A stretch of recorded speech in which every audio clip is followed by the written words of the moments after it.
Assalamualaikum warahmatullahi wabarakatuh. Pemirsa Gapai Kemuliaan yang dirahmati Allah, sebagai salah satu bagian dalam syariat Islam, wudhu yang sempurna menjadi syarat sahnya sholat, sekaligus menjadi sarana untuk menghilangkan hadas kecil. Tak hanya itu, dengan menjaga wudhu akan ada banyak manfaat yang bisa kita peroleh.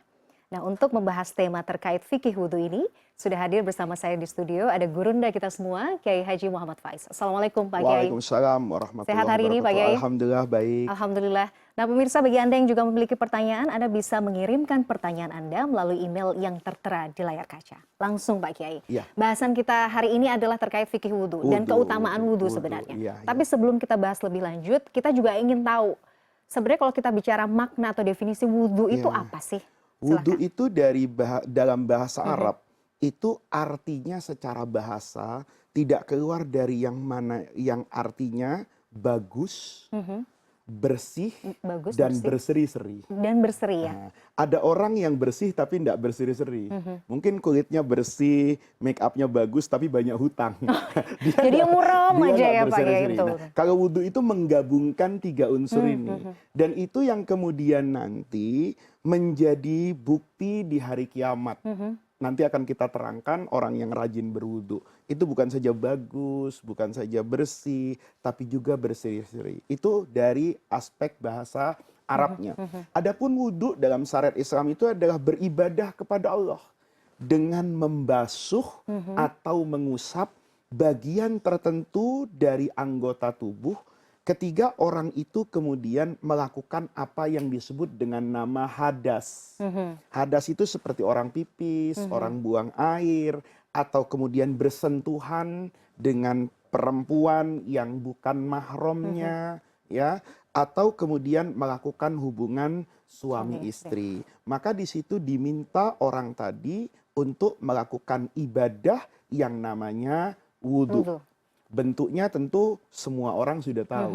Kalau masih harus melihat cara berwudu di gapai kemuliaan, itu rasanya tidak pernah berarti dia berwudu. Nah, soal sempurna, baik dan benar memang semuanya perlu belajar.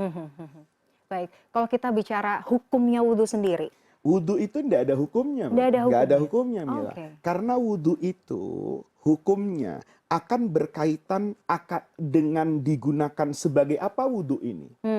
Kalau nempel sama sholat Jumat kayak tadi. Saya Jumatan di studio ini, kemudian saya sebelum Jumatan harus berwudu kan. Karena syaratnya sholat harus suci. Suci itu ditandai dengan berwudu. Maka wudu nempel sama sholat Jumat jadi wajib. Wudu nempel sama sholat asar jadi wajib. Wudu memegang mushaf maka menjadi wajib. Karena mushaf ini tidak boleh dipegang kecuali oleh orang yang dalam keadaan suci. Wudu itu bisa menjadi sunnah. Sunnah ketika air itu banyak, mudah, murah, cukup untuk semua orang. Saya sudah dalam keadaan berwudu, tetapi saya wudu tadi subuh, belum batal sebetulnya. Tapi saya ingin tajdid, memperbaharui wudu saya. Semakin banyak gerakan tangan, semakin banyak air, kan semakin banyak keutamaan yang saya dapatkan. Nah, wudu yang seperti ini hukumnya menjadi sunnah. Ada wudu yang menjadi haram loh. Misalnya ketika musim kemarau, air terbatas, hanya cukup untuk minum di rumah itu. Maka saya tidak punya kewajiban untuk berwudu. Kalau saya pakai air itu untuk berwudu, maka ada orang lain yang dehidrasi tidak bisa minum. Maka saya berpindah dari wudu kepada tayamum. Ini namanya memahami hukum berwudu. Kalau tata caranya selain gerakannya mungkin kita sudah paham. Yang perlu diperhatikan tuh, soalnya ada beberapa pandangan yang berbeda misalnya Pak Kiai. Ada yang kadang-kadang harus diucapkan niatnya, ada yang nggak perlu gitu. Bagaimana kita tuh harus bersikap seperti itu? Kalau bicara soal niat dalam bab toharoh, itu memang ada ulama yang mengatakan niat dalam ibadah itu dibutuhkan kalau ibadahnya tidak bisa dicerna oleh akal. Ini namanya dalam bahasa fikih ibadah mahdoh, murni ibadah. Kenapa sholat 2 rakaat? Nggak ada alasannya. Kenapa 4 rakaat? Nggak ada, itu perintah agama, itu ibadah mahdoh. Kalau Anda beriman kepada Allah, Anda percaya dengan Rasulullah, Anda kerjakan tanpa mencari logikanya. Itu namanya ibadah mahdoh. Tapi ada ibadah yang namanya ghairu mahdoh. Saya mandi, bisa dicerna kan? Kenapa mandi? Ya supaya bersih. Itu namanya ibadah ghairu mahdoh. Kata Imam Abu Hanifah, ibadah yang ghairu mahdoh, yang bisa dicerna akal itu tidak membutuhkan niat. Tapi ibadah yang mahdoh kayak tayamum, ya kan tidak masuk akal kan? Kok bersuci pakainya debu. Dibasuhnya juga cuman itu saja. Maka dia butuh niat. Nah, tetapi keluar dari itu semua para pemirsa, niat itu adalah a'malul qalbi, pekerjaan hati. Jadi yang paling penting dalam hati, kalau dia mau mengucapkan, itu hanya untuk membantu dan menguatkan. Narasinya, redaksinya, itu yang penting adalah menggambarkan ibadah kepada Allah, kemudian mencerminkan hukumnya. Misalnya ketika wudhu, saya wudhu karena saya ingin melaksanakan sholat, ya Allah, ya pas waktu duhur, ya berarti dia niat wudhu yang wajib. Nah, itu yang dikatakan niatnya. Habis itu tentu membasuh anggota-anggota tertentu. Karena pertanyaannya tadi adalah, apa yang paling penting kita perhatikan ketika berwudu adalah ratanya air kepada bagian yang memang harus dibasuh atau harus diusap. Kenapa? Karena disinilah nanti yang akan membedakan derajat orang yang berwudu. Anda di surga, mau duduk surga kelas ekonomi di belakang, atau di tengah kelas bisnis, atau first class di depan. Itu yang menentukan, bukan sebatas gerakannya. Tapi kata Rasulullah adalah isbaghul wudu. Isbagh itu menyempurnakan. Kita kadang-kadang, apalagi kalau musim dingin nih, di negara yang punya dingin, atau kalau di Indonesia mungkin subuh. Nah, kata Rasulullah, orang yang nanti derajatnya paling tinggi di antaranya karena melakukan isbaghul wudu alal makarih. Dia menyempurnakan wudunya alal makarih dalam kondisi yang dia tidak suka kena air. Nih, kita bisa lihat nih Mila, kalau bulan Ramadan itu wudu duhur itu biasanya sempurna banget. Karena niatannya bukan wudu, ngadem. Bahkan orang yang wudunya ketika di luar puasa tidak pernah kumur-kumur. Ini lama dia banget malah kadang-kadang. kumur-kumur, yang justru hukumnya menjadi makruh ketika selesai duhur. Nah, itu yang kita katakan bahwa kesempurnaan wudu itu menjadi tanda dari penghambaan saya kepada Allah. Subuh dingin, atau saya sekarang sedang di Eropa, atau nanti September saya ada di belahan bumi selatan, sedang dingin-dinginnya, tapi saya sehat ya. Saya sehat, sedang dingin, saya katakan wudhu itu afdolnya kan 3 kali basuhan. Maka saya basuh 3 kali. Ini namanya isbaghul wudhu. Tapi kalau Anda rematik, ya, Anda punya penyakit yang berbahaya, kalau bercampur antara dingin dan air, itu tidak perlu dilakukan. Itu namanya isbaghul wudhu. Baik. Pak Kiai, kita akan bahas lagi lebih jauh tentang wudhu ini dan apa saja keutamaannya di segmen berikutnya. Pemirsa jangan kemana-mana. Gapai Kemuliaan akan kembali setelah yang satu ini.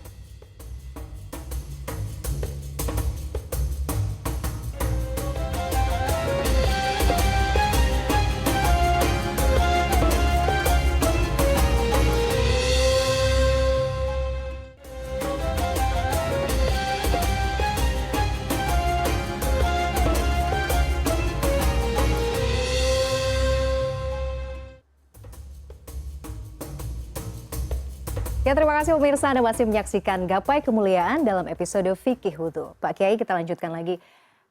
Kita mungkin sering lihat atau mungkin kita juga pernah melakukan wudhu yang kurang sempurna, kadang-kadang asal basah gitu. Nah, itu konsekuensinya juga bisa berpengaruh terhadap sholat ya? Berpengaruh kepada sah dan tidaknya sholat gitu.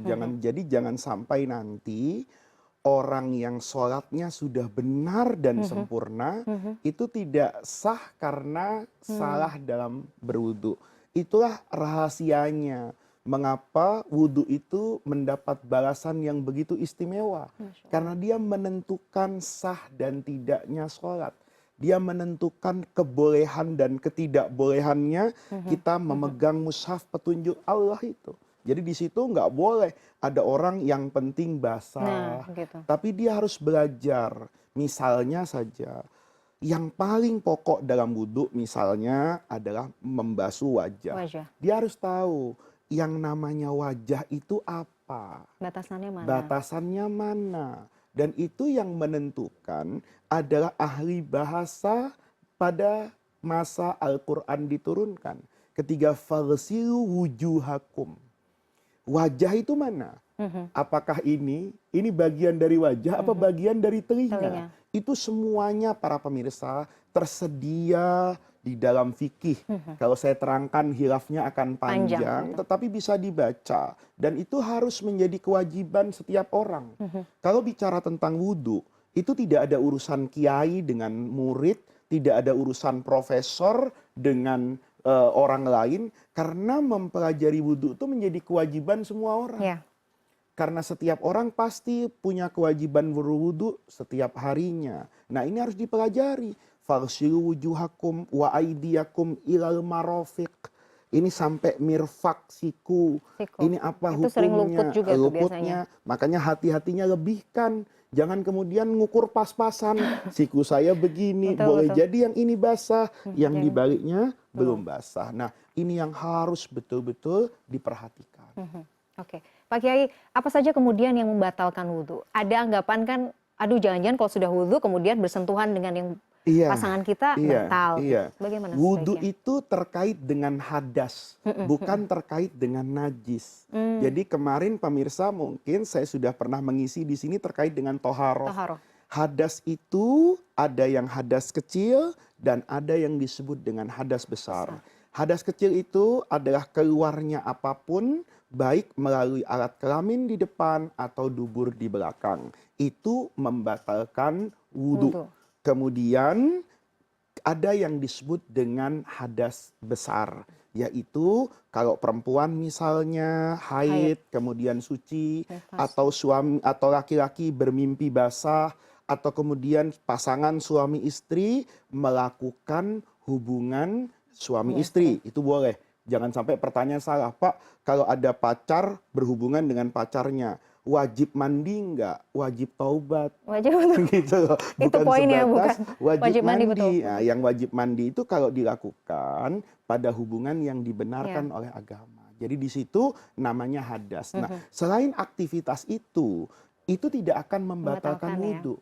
Bahkan misalnya ya, contoh yang paling ekstrim saja, keyakinan saya yang bermadzhab Imam Syafi'i atau sahabat saya bermadzhab Imam Ahmad dan bermadzhab Imam Abu Hanifah, air liur anjing itu najis mughalladhah.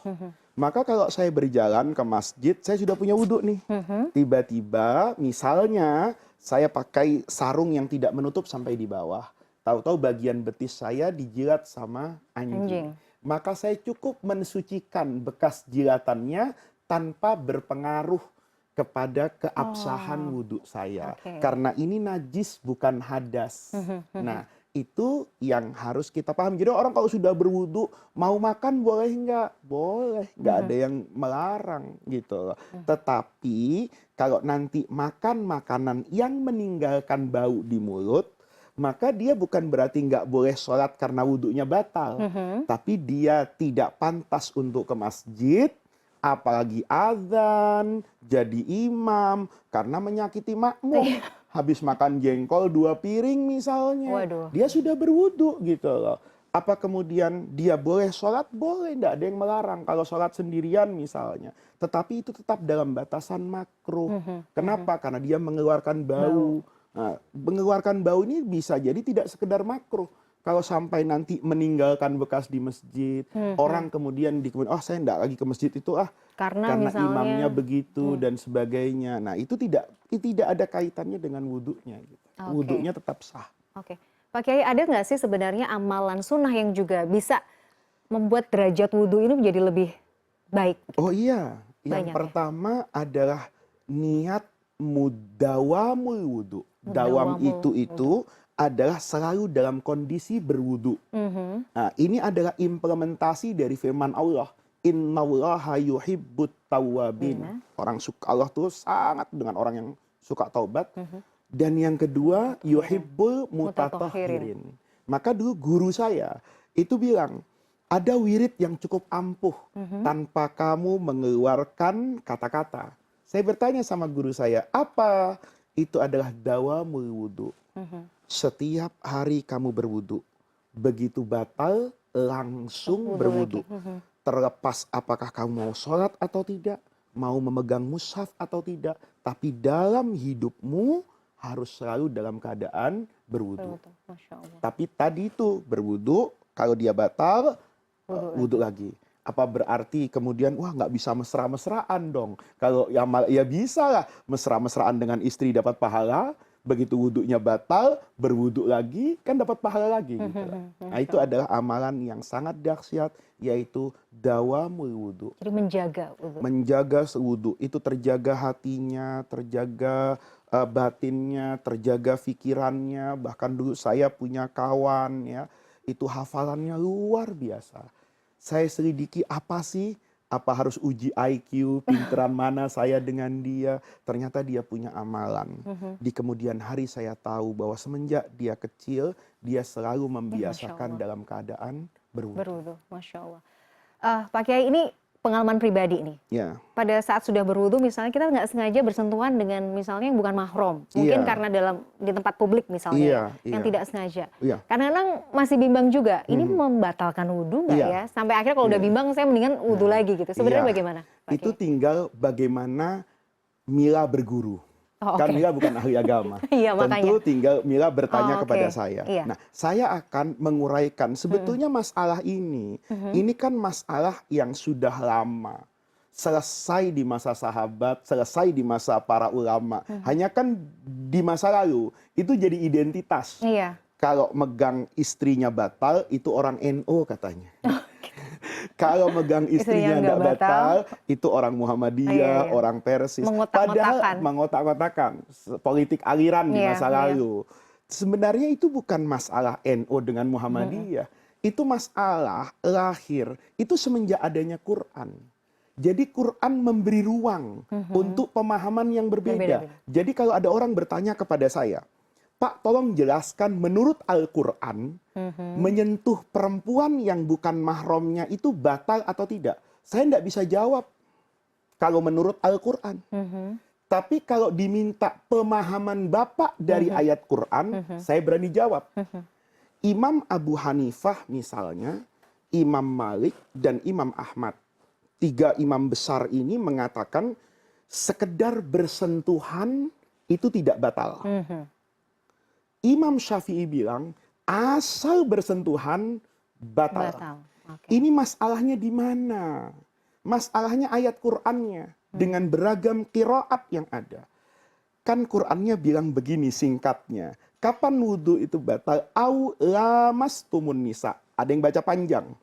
Ada yang dibaca qiraah Hamzah Az-Zayyat, bagian dari qiraah Sab'ah, itu dibaca au lamastumun nisa, pendek. Oleh karena itu, kata Imam Abu Hanifah misalnya, aula mastumun nisa itu dari bahasa Arab lamasa, yulamisu, mulamasah. Itu adalah bahasa yang santun terkait dengan hubungan suami istri. Kan kita suka menggunakan kata tertentu karena kita tidak berani menggunakan kata yang terlalu vulgar. Menceraikan istri kan bisa jadi kamu saya cerai. Tapi bisa jadi kamu pulang ke rumah bapak. Memperhalus. Kata Imam Abu Hanifah, aula mastumun nisa itu adalah bahasa halus dari persetubuhan. Kalau tidak bersetubuh, maka tidak batal wudunya. Baik. Imam Malik mengatakan, batal nggak batal itu bukan soal laki atau perempuannya. Kata-kata lama sayulamisu itu mengandung makna at-tolab, meminta. Ini agak vulgar aja lah biar mudah. Kalau saya membangunkan istri saya malam hari, saya colek. Mau ngajak tahajud atau mau ngajak berhubungan intim. Logikanya laki yang menghubungi perempuan dalam kondisi sudah ikatan pernikahan yang sah, pasti ada syahwat. Maka kata Imam Malik, bersentuhan atau tidak bersentuhan, batal atau tidak, itu kaitannya dengan syahwat. Kalau saya bersentuhan dengan perempuan cantik sekali, tapi saya tidak punya syahwat. Saya ngerasa tadi di busway bersentuhan, tapi sama kok dengan bersentuhan dengan tiang listrik, nggak batal kata Imam Malik. Tapi jadi kalau tidak ada syahwat di situ ya. Kalau saya bertemu dengan orang yang sudah sepuh, tapi saya tahu ini artis masa lalu nih, di masanya cantik sekali. Kemudian ketika bersentuhan, saya merasa nikmat berimajinasi dengan kecantikan perempuan ini di masa lalu. Maka wudhunya kata Imam Malik batal. Kata Imam Syafi'i, saya hati-hati. Aula mastumun nisa, ada yang pendek dibaca, aula mastumun nisa. Itu tidak mengandung pengertian kecuali bersentuhan secara mutlak. Maka Imam Syafi'i katakan batal. Itu semuanya berdasarkan Al-Quran. Baik. Nanti kita bahas lagi, Pak Kiai. Saya masih penasaran terkait sebenarnya kemuliaan dengan menjaga wudhu itu apa? Di segmen selanjutnya. Pemirsa jangan kemana-mana. Gapai Kemuliaan akan kembali sesaat lagi.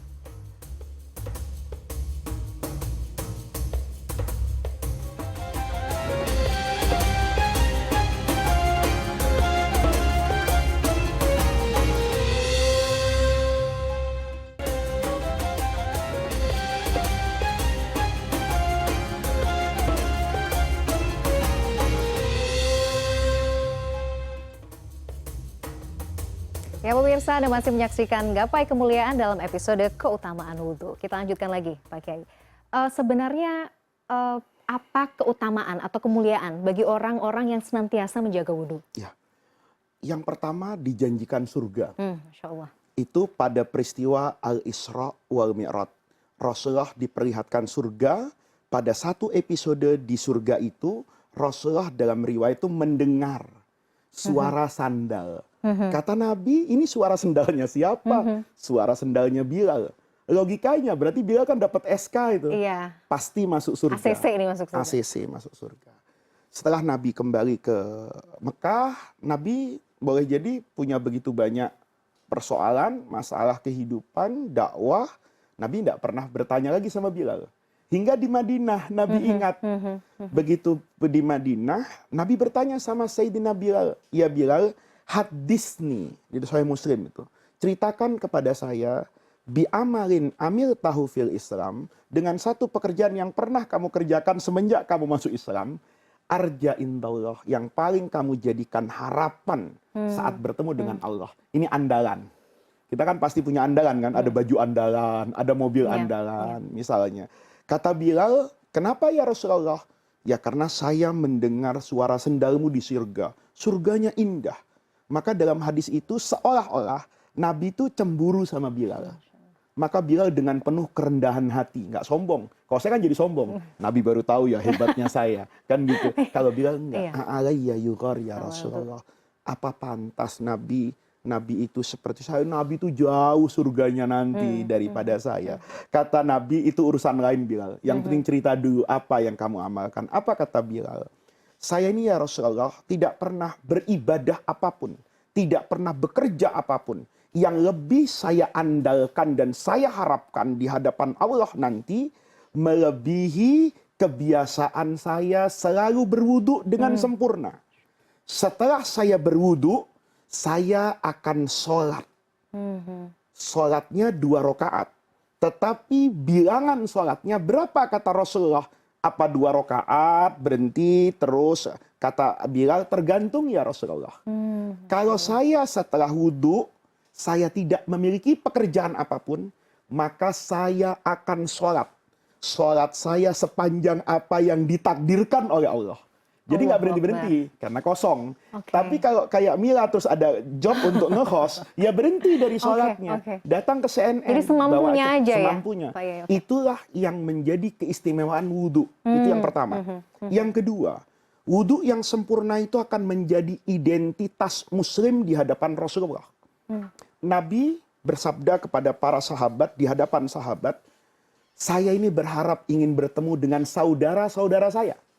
Maka sahabat bilang, awalasna ikhwanaka ya Rasulullah. Bukankah kami ini saudaramu? Oh enggak, kata Nabi. Antum ashabi. Engkau sahabat saya. Ikhwan saya itu, saudara saya itu adalah orang yang tidak pernah melihat saya, tidak pernah berjumpa dengan saya, tapi beriman dengan saya. Itu keistimewaan itu episode lain lah di CNN. Tapi saya potong sedikit ke sini langsung kepada tujuannya. Sahabat kan bertanya, Nabi, kalau nanti di akhirat, Nabi ketemu Sayyidina Umar kan kenal. Kalau ketemu Muhammad Faiz gimana? Kata Nabi, kalian lihat nggak? Seandainya ada kuda hitam yang gagah di hadapan saya. Ada ratusan kuda, kemudian ada satu kuda yang badannya itu hitam semua, tapi kakinya dari lututnya putih. Wow. Apa yang akan kalian lihat? Di lehernya ada putih-putihnya sedikit. Itu kuda yang paling bagus. Kuda yang memberi cahaya putih di tengah warna hitam itu semua. Itu yang disebut di dalam hadis ghurran muhajjalin.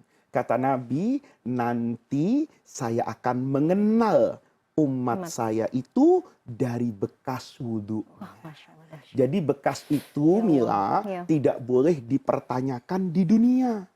Ada banyak orang yang salah memahami agama. Oh iya betul. Asal ada orang berseri-seri banyak wudhu. Padahal asal orang skincare-nya mahal. Bisa itu bukan di dunia hadis Nabi. Itu indal haud di telaga. Nanti orang itu akan datang ke telaga itu, yang boleh masuk yang dikenal Nabi kan.